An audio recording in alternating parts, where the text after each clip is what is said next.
Medieval winters were brutal, stretching from late autumn into early spring, bringing freezing temperatures, heavy snow, and icy winds. Villages faced more than just the cold. They dealt with food scarcity, isolation, and disease outbreaks. Modern conveniences like central heating, refrigeration, and rapid transportation didn't exist, so preparation and adaptation were essential for survival. Villagers relied on accumulated knowledge passed through generations, combining community cooperation with practical skills. The winter's threat was constant. Livestock needed protection, water sources froze, and travel became perilous. Even small miscalculations in preparation could have devastating consequences, making foresight a life-saving skill. Survival required a balance of planning, labor, and resource management, as every household depended on both its own preparations and community support. Observing medieval strategies reveals how humans can thrive in extreme conditions without technology. It also demonstrates the interdependence of village life, as collaboration was not optional but necessary. Understanding these strategies today gives insight into resilience, sustainability, and ingenuity in the face of nature's harshest challenges. This story begins with preparation months before the first snow fell, when foresight and work determined who endured and who struggled. Medieval villagers understood that winter meant scarcity, so they prioritized storing food. Crops like grains, beans, and root vegetables were harvested before frost and stored in granaries or cool, dry cellars. Meat was preserved through salting, smoking, or drying, while dairy products were turned into cheese or butter for longer shelf life. Fruits were dried, pickled, or fermented into preserves and ciders. Preservation wasn't just convenience, it was survival, as food shortages during winter could be deadly. Villagers organized communal storage to prevent waste and theft, often using strict rules about portions and sharing. Knowledge of storage conditions was crucial. Humidity, temperature, and airflow affected spoilage rates. Every family member contributed to the process, from drying herbs to tending smokehouses. Food security dictated energy levels, morale, and disease resistance. Meals were planned carefully, rationing staples and supplements to ensure that reserves lasted until spring. By combining preservation techniques with careful planning, villages transformed temporary abundance into winter stability.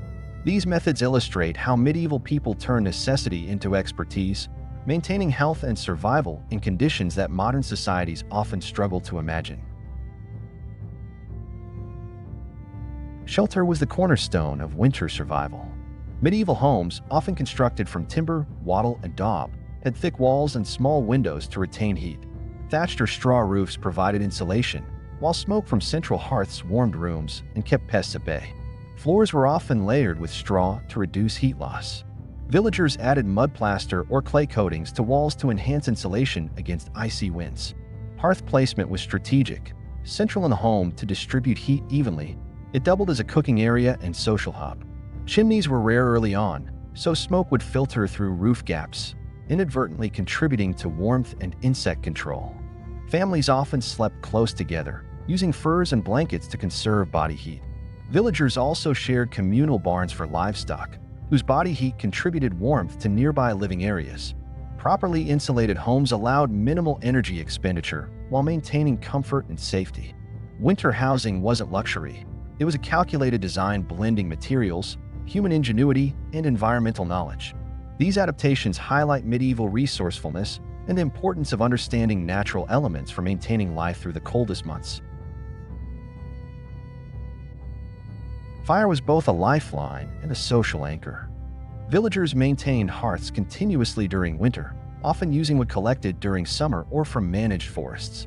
Larger villages sometimes had communal ovens or forges, which spread heat and facilitated baking or cooking in bulk.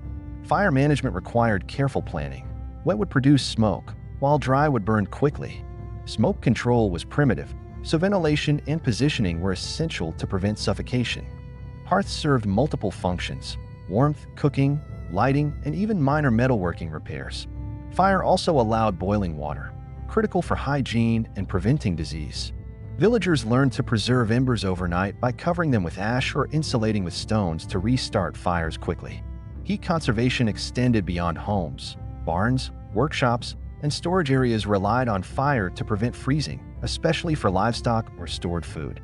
Teaching fire-making skills to children ensured continuity of survival knowledge. Fire wasn't just a tool. It symbolized life and security. Medieval winter survival hinged on mastering the delicate balance between fuel, warmth, and safety, turning simple wood and flame into a versatile, indispensable resource for the entire community. Clothing was central to surviving bitter cold. Wool, linen, and fur were primary materials, layered strategically to trap heat while allowing mobility. Villagers wore tunics, cloaks, leggings, and hoods, often reinforced with extra layers during outdoor tasks. Children and the elderly required special attention due to vulnerability to frostbite and illness. Footwear was crucial. Sturdy leather boots lined with fur prevented frost damage.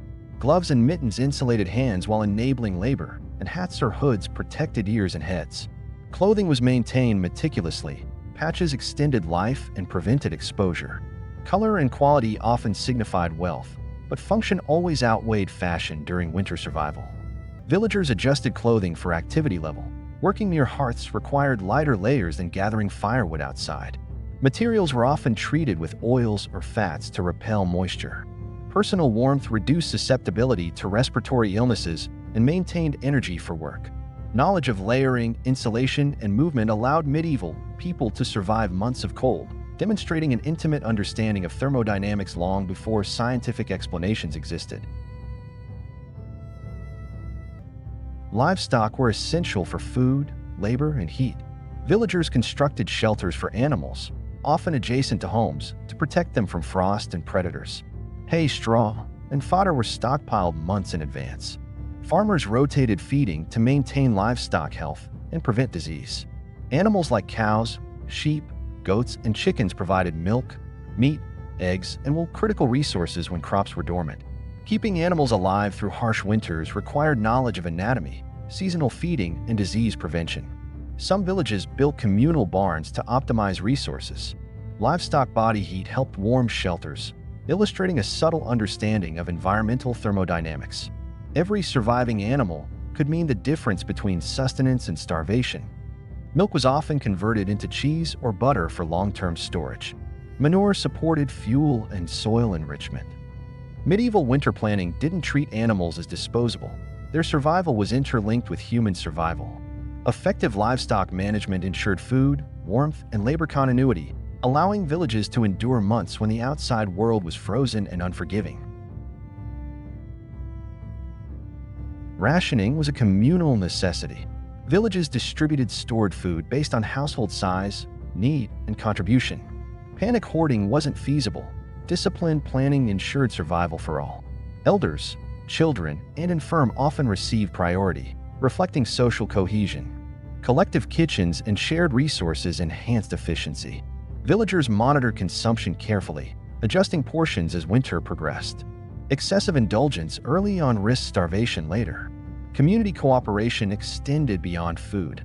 Everyone contributed labor, firewood, and protection. Social rituals reinforced fairness, reducing conflict during scarcity. Documentation wasn't formal but managed through shared memory, agreements, and leadership guidance.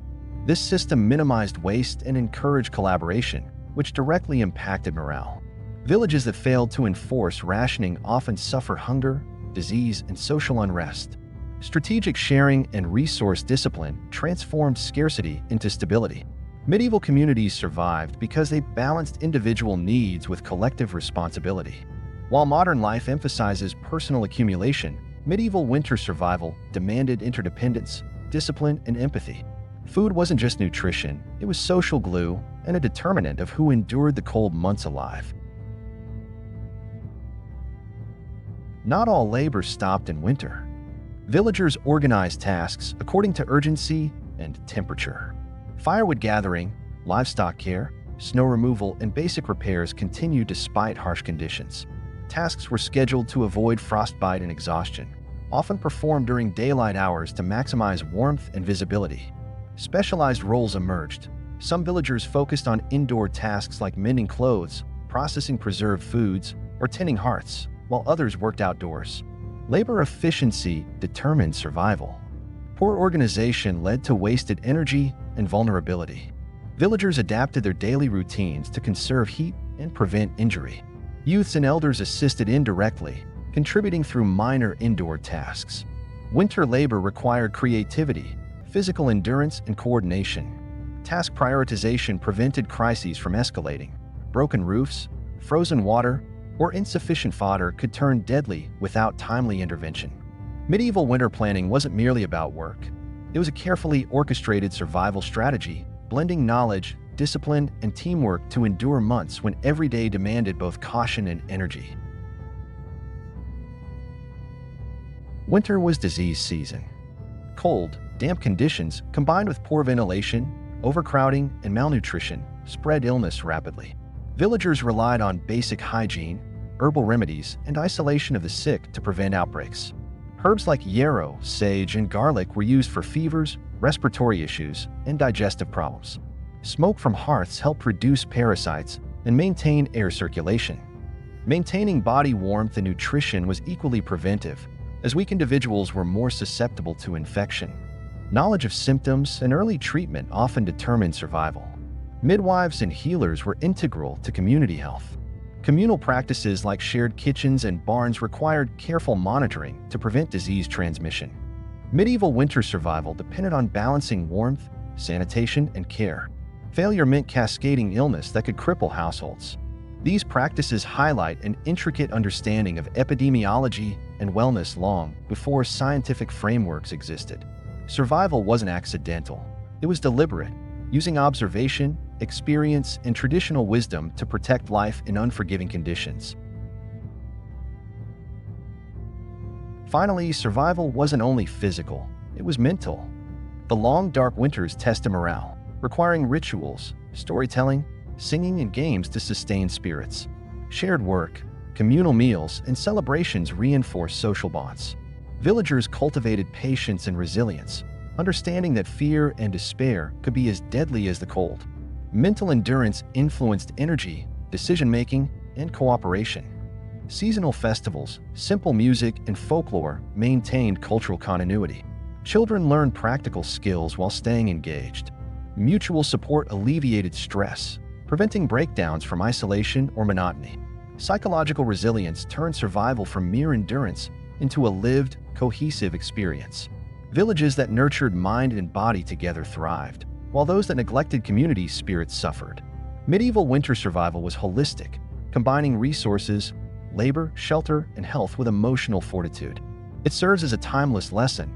Preparation isn't just about stockpiles. It's about maintaining hope, structure, and connection in the face of relentless challenges.